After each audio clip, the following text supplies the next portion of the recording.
Hi everyone, welcome back to my channel, Lenox Justifier of Innocence, created by Zeus and Demeter to save humanity. I'm here as the character, Jocelyn, which is Lenox in human form, and with me today is Mr. Buddy, he's the guard dog that was sent by the Ultimate Creator in order to watch over Lenox. Now, before we start, I did just want to say thank you to those of you who've been following along, and for those of you who are new, welcome. This is a fantasy justice channel where superheroes and mythological gods unite in the fight to save humanity and restore the balance of good and evil. It is designed so that you can listen to it like an audiobook, or you can watch and enjoy the dramatizations, the artwork as it goes along the screen. Now, we do use different methods of artwork.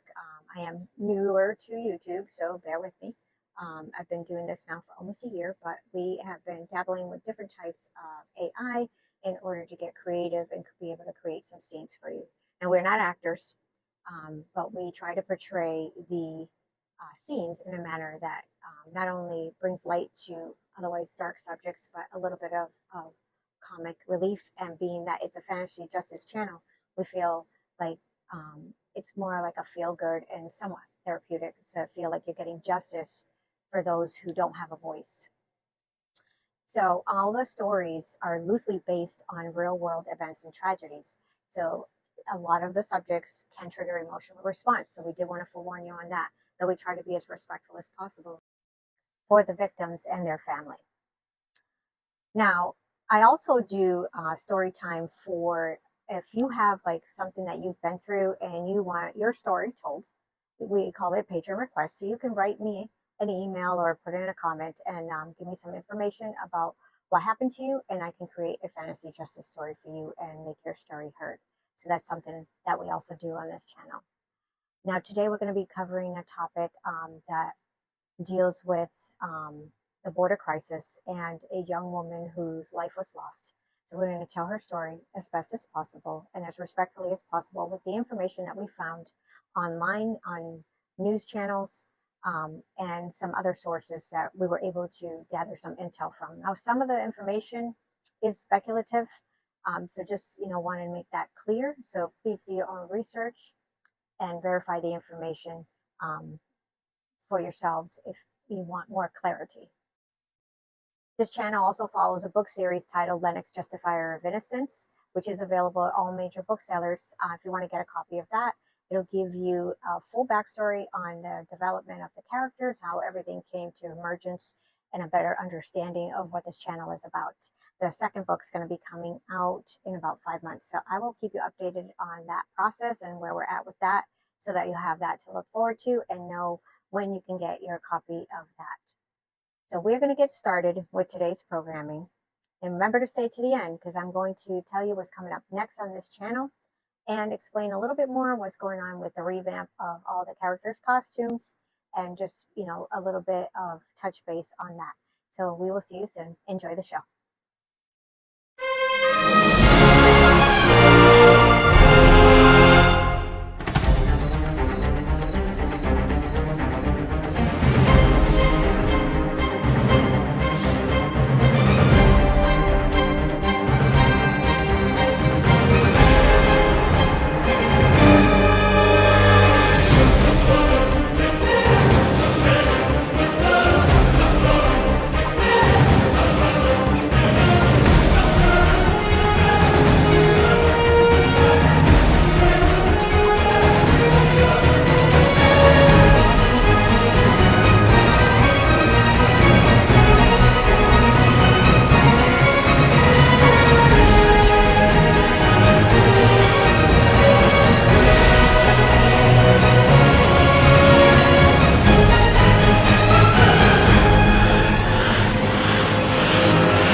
Hello? Hey, we have a problem. What is it? So, I was sent this video about a recent murder that happened about a 12-year-old girl in Houston, and getting conflicting reports. I'm gonna need to contact Josephine and get her over here right away.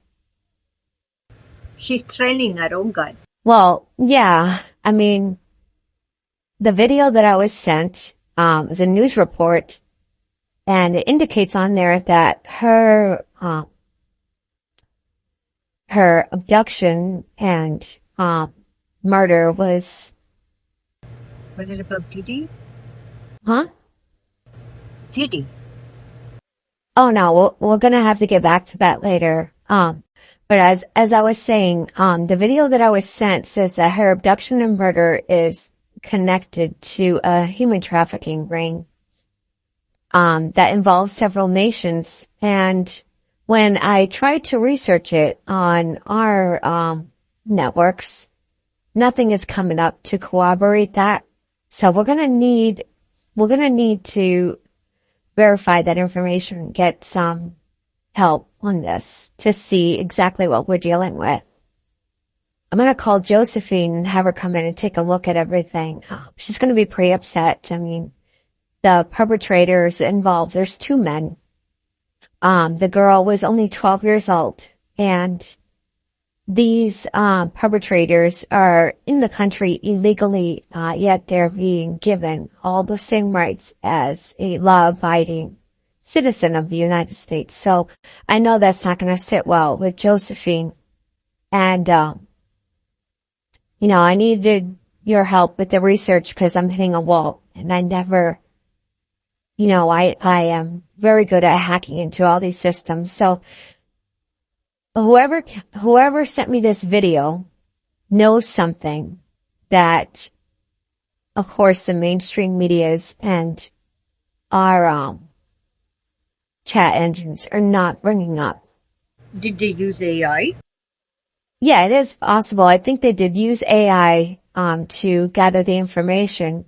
So I'm not sure if AI is privy to information that we are not, if they're privy to classified information or how they get their hand on that. But yes, this is basically like straight up saying that this young girl was involved in a anti-human trafficking ring to create awareness and to combat human trafficking here in the United States. And that was directly related to the reason why she was targeted and abducted.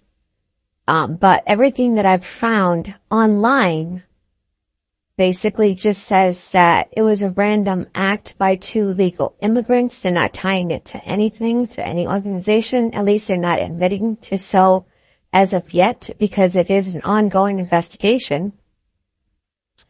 However, I think it's important that we try to get as much information as possible and find out where they got their information from so that we can verify it and see what we're up against. Either way, whether they're involved in an organization or not. Lenox is not going to like this. Yeah, I know. Lenox is going to get involved, and she will punish these perpetrators, especially since they're being given the same rights as law-abiding citizens of this country when they are not citizens of this country and they are not law-abiding. They shouldn't have the same rights. Oh, absolutely. Absolutely. There's no way they should get the same protections as our citizens and legal residents of this country. Absolutely not. Well, you know her. When the system fails, she will get justice. They basically called her out in that video, in that newscast. I'm not sure where that newscast aired, but it was very informative, and a lot of the details were correct. So I'm wondering, if all of it is correct. So yeah, we're gonna need to get a team of hackers and some internet sleuths involved and see what we can uncover on this case and help them get justice for this young lady. She's not even a lady. She was a little girl, a little baby, 12 years old, still a baby. Okay. Do you know where Josephine is right now? Because I've been trying to get a hold of her and I haven't been able to. She's at Old Guards. Oh, okay. So she's training with Old Guard. She doesn't have her phone on her when she's training. I'll text Old Guard. All right. Well, I'll let you know what she says once I speak with her. And I'll show you guys both at the same time all the information that I've came across along with the video that I was sent. And that way we can figure out what to do from there. All right. Sounds good. Talk to you later. Thanks. This story is about a beautiful young girl named Jocelyn who recently lost her life at the hands of two criminals who entered the country illegally through the southern border. The information gathered came from public sources online, mainstream media, and AI-assisted searches. In full disclosure, the information provided by AI has not been corroborated by any online sources. It is unclear where this information came from and if it is accurate. However, we will share it and let you do your own research to verify its validity.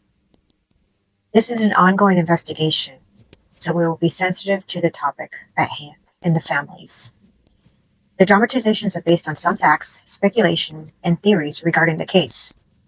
A reminder that this is a fantasy justice channel. It's for entertainment purposes only and for awareness. Subjects are sensitive in nature. Viewer discretion advised. Jocelyn was an adorable 12-year-old girl with a promising future. A Houston, Texas resident with an endearing smile and a strong spirit, a lover of books, music, and according to some sources online, she was serving humanity by involving herself in an activist group that combated human trafficking, a noble cause for such a young girl. She was very grown up for her Interesting. age, an old soul, with the spirit of a warrior and a heart of an angel. On this said June night, Jocelyn, being the oldest kid, put her brother to sleep and then decided to take a walk to the store to get a drink. It was late. Some say it was after midnight when she entered the store and was followed in by the perpetrators. The perpetrators pretended to need directions and began to engage Jocelyn in conversation. Jocelyn, even though she was an old soul, she was still just a 12-year-old girl. Not seeing them as a threat, Jocelyn proceeded to help them, giving them directions, and began to show them the way. This led to the unfortunate end of little Jocelyn's life. These two perpetrators saw Jocelyn, a cute, tiny, young little girl, and saw an opportunity to commit evil, horrific acts on her person. They lured her under a bridge, where they in turn harmed her in unimaginable ways, and then ended her life by strangulation, only to discard her in an attempt to hide and destroy the evidence of their crime. Later that morning, Jocelyn's mother realized that Jocelyn was not in her room. In a panic state, she began to search for her daughter. She pinged her phone to the area where her body had been found and made her way there, only to find a distressing scene. The cops were there, and there was crime scene tape everywhere. And of course, like any mother, Jocelyn's mom lost her mind, wondering if it was her daughter and praying for it not to be. That morning, a woman driving to work noticed a body floating in the river. She thought it was a mannequin. When she took a closer look, she realized it was a human body, and she immediately called the police. The police went into action and began investigating, asking the public for their help, and through old and new police sources and methods, they were able to apprehend the perpetrators fairly quickly. These police wasted no time, and they did an amazing job getting the two perpetrators in custody before they could harm anyone else. It turned out that these two perpetrators had entered the country illegally, and there were a couple attempts to detain these perpetrators prior to, yet they were released. They were detained prior because of their illegal status, yet somehow they were able to get loose and roam the streets and continue harming others. Once in custody, one of the perps, the older one, Franklin Pina, immediately rolled on Johann Jose Martinez Rangel, saying that he was the one who committed the act and refused to stop when he asked him. Yet, he sat there and watched and did nothing to stop it. So he is just as guilty. When you are witnessing a crime and you fail to act in any way, didn't call law enforcement, didn't try to physically stop him, you just sat back and you watched your friend commit this horrible act on this young little girl, that makes you complicit in the crime and just as guilty as the person who did the harming. I'm going to quote from an article that I found online on Click to Houston. It is an interview with the district attorney, Kim Ogg, and I'm going to read you some of the information in which she disclosed about the case. The two men accused of killing the 12-year-old Jocelyn have been charged with capital murder. It was a 23-year-old Johann Jose Martinez Rangel and 26-year-old Franklin Pina. They are Venezuelan nationals that entered the country illegally. Currently, they are under immigration hold by federal authorities, so this means that they will remain in custody even if they can post bond, which is a relief to the community. The Harris County District Attorney Kim Ogg joined KPRC 2 Plus Stream Thursday morning to discuss the ongoing investigation with a reporter named Brittany Jeffers, and it goes as follows. One of the first questions the interviewer asks is about the death penalty and whether or not they are eligible for it or not. According to the law, the victim's age can dictate whether or not the perpetrators will qualify for the death penalty. The district attorney goes to clarify that if the child is between 10 and 15 years old, the law limits its life without parole as a maximum punishment. And they're not clear as to why this is the case. But other factors that are attributed to the felony, such as sexual harm, can change the outcome of whether or not these perpetrators will be eligible for the death penalty. Now, many of us have varying opinions on the death penalty, but it is clear that Lenox and the crew do not believe in the death penalty. We believe that people should have to live out the rest of their life thinking about what they did and suffering the consequences of their actions. That is true justice. But I digress. The interviewer goes on to ask various questions on how they entered the country and what they know about these perpetrators. The district attorney goes on to state that they filed charges early because they want the dangerous defendants in custody so that they cannot harm anyone else. In the meantime, they will continue to gather evidence and continue to investigate thoroughly in order to build a very strong case to keep these perpetrators from ever seeing the light of day. She goes on to state that the fact that these two perpetrators are from another country is making it difficult to get their records to see what kind of a criminal background that they have and who they've been working with, if anyone, and how they got into the country to begin with. She goes on to talk about how their criminal background and their mental health issues and other mitigating evidence can impact the outcome of the case.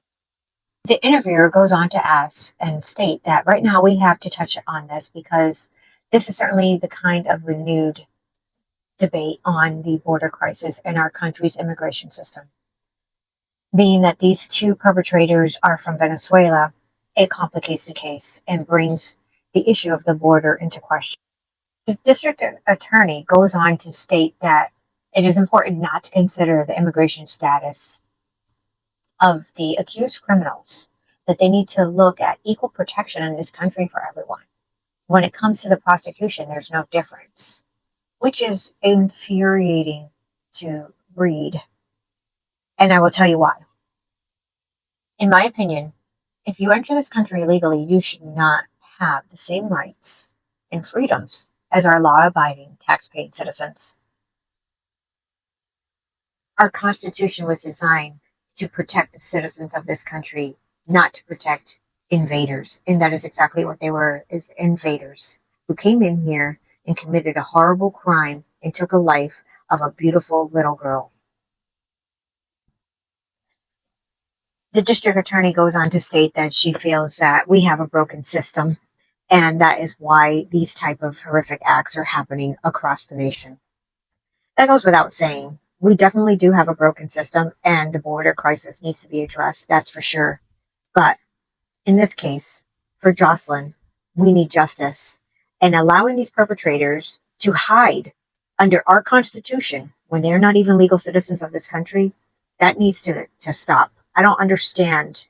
Maybe, I'm not a lawyer, but I don't understand how these two criminals can enter the country illegally, harm our citizens, and be protected by our Constitution. Lenox and the crew are going to seek out these perpetrators, and they're going to get justice for Jocelyn and bring peace of mind to her family. Hey, Josephine, I had been waiting for you. What's going on? We have a new case, and you're going to want to take a look at this. I was sent a video. I'm going to play it for you now so you can see. And after you watch the video, I'm going to go over some of the stuff that I found online. There's some information on here that I could not corroborate, so I'm not sure if it's 100% accurate, but I think it's a case that's definitely worth taking a look at, to see each angle and figure out how we're going to proceed with getting justice for the victim. If it's really bad, you should always try getting a hold of me. Did you try calling me? Yeah, I tried calling you. Lexa said you were at Old Guard's training, so I didn't want to. I figured that's probably why you weren't answering. You serious? Yeah, I didn't even get a missed call. It must just be really bad signal over there. You know how it is, and that woodsy yard of his, he doesn't get the best reception. So my apologies for that. Yeah, it's no problem. Yeah, let's take a look. They did call out Lenox out directly in the video at the end, and I find that interesting. So they're seeking your help with this, and the implications that are set forth in this video that we were sent. It looks like it's a newscast, but I'm not sure exactly where it aired. But you'll see in a second. We'll play it and figure out what to do from here. Josephine, do you think we're going to need to get a hold of the crew? I guess it's just going to depend on how complicated of a case it is. Let's watch this and then you tell me what you think. Tonight we're speaking out on latest tragedy stemming from our open borders. Please excuse my casual attire. I was not expecting to have to broadcast tonight. However, this could not wait. Today I'm diving deep into the chilling case of Jocelyn Narange and the sinister story of how her murderers entered the country illegally. Let's start with Jocelyn. Jocelyn Narange was a vibrant young girl with a promising future. She had a loving family, a supportive circle of friends, and dreams that any preteen would have. But everything took a tragic turn one fateful night under the Budge Bridge. It was a quiet evening in mid-June when Jocelyn's body was discovered in a creek near said bridge. The community was shaken. Something so horrific had struck so close to home. The investigation kicked off immediately. The police were racing against time. Surveillance footage from a nearby 7-Eleven proposed 2 male suspects. But what really shocked everyone was the revelation about her murderers. It turned out that the individuals responsible for this heinous crime had entered the country illegally. Their entry was cunning and deceptive, a direct result of the unsecure borders caused by the Biden administration. They exploited loopholes in the immigration system, using false identities and forged documents.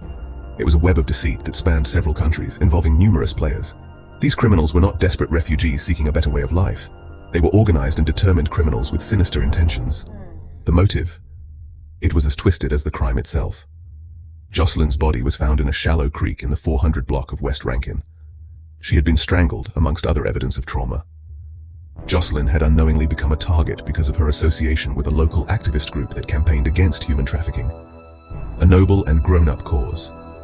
Jocelyn was a warrior, an old soul, a champion for justice, and a fighter wrapped up in a tiny young girl. This group she was part of had been making waves, and unfortunately Jocelyn's involvement caught the wrong kind of attention. Beautiful, young and tiny, the perfect target for these cowardly monsters. After weeks of tireless investigation, the authorities made a breakthrough. Surveillance footage, combined with witness statements and forensics, pointed to a small group of individuals linked to a larger criminal network. This network was notorious for trafficking and smuggling operations. Each piece of evidence brought them closer to the truth. The capture was dramatic, a high-stakes operation that involved multiple law enforcement agencies. They coordinated raids across several locations, finally arresting the key suspects. The backstory of how these perpetrators entered the country illegally added another layer of complexity to the case. It shed light on the Can you just pause vulnerabilities in the that 1 system and second? sparked debates on Part of her being involved in an activist group against human trafficking. I couldn't find any information on that. And I couldn't find any information that tied the perpetrators to a human trafficking group from, that it said it expands to like other countries, but I have not been able to verify that. So I don't know where they got that information from. I'm not sure if it's accurate, because it hasn't been released on any media, and this is an ongoing investigation. So I think it's important that we definitely verify this in order to know how to proceed. Well, it's possible that they're holding back information. They do that all the time. They hold back information until they have everything set in place because they don't want to create more public outrage or have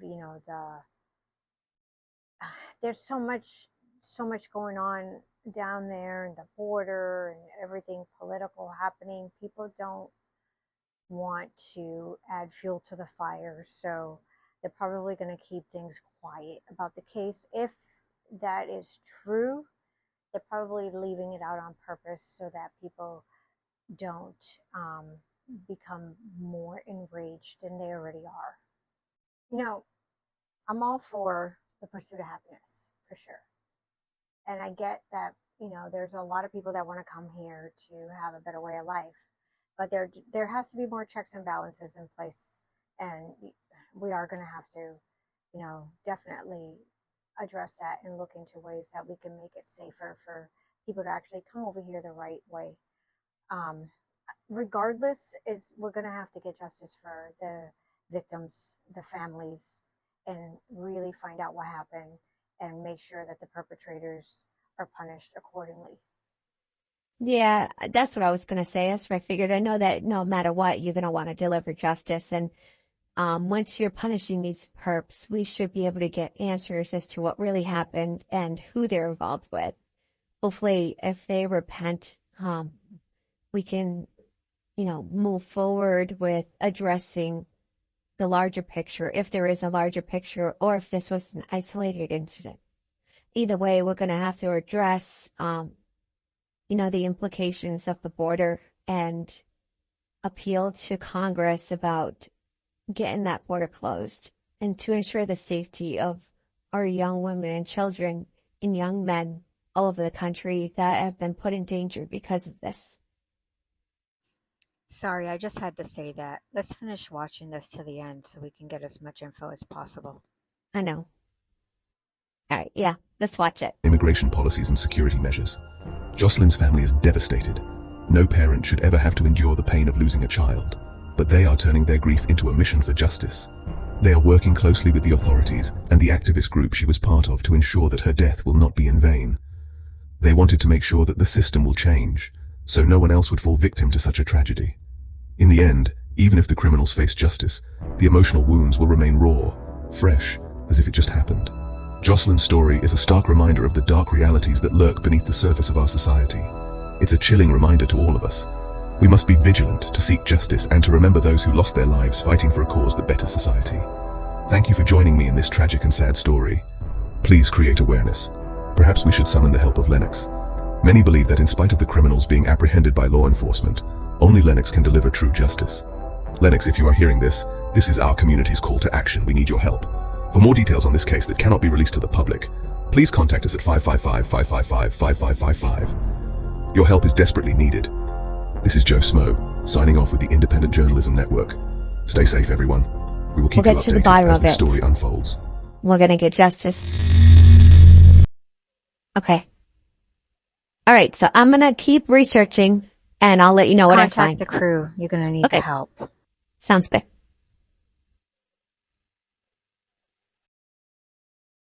Thank you guys so much for staying to the end and watching this whole video. We're going to be continuing the second half of the story. next week, and that's when we go into the fantasy justice portion of it. So you have that to look forward to. Now, as you know, that we've been playing around with revamping all of the main characters' costumes. So I'm kind of in the process of reworking Josephine's costume, being that it's summertime, you know, making it a little bit lighter, still keeping it sporty since she's always in training and the character is always in workout clothes. And since she runs a sanctuary for animals, she likes to be comfortable. So I'm playing around a little bit with her look. So you're going to see this outfit look a little bit different week to week until we figure out which costumes we're going to go with. So you'll have that to look forward to. But I hope that you enjoyed the new Lenox costume and Amalia's costume, as well as Lexa's. Now we're going to be putting together new artwork that's going to be featured in the second book. So I am going to do a photo shoot and all the new costumes with all the characters, and then create the artwork. And when I have a few of the pieces that we have it narrowed down to, I'm going to show you guys some of the artwork, and you can give me your feedback and let me know what you think should go in the book or not go in the book. And then we'll go from there. So you have that to look forward to, and I'm so looking forward to hearing what you guys think. So I hope you have an amazing week, and I will see you in a few days. God bless.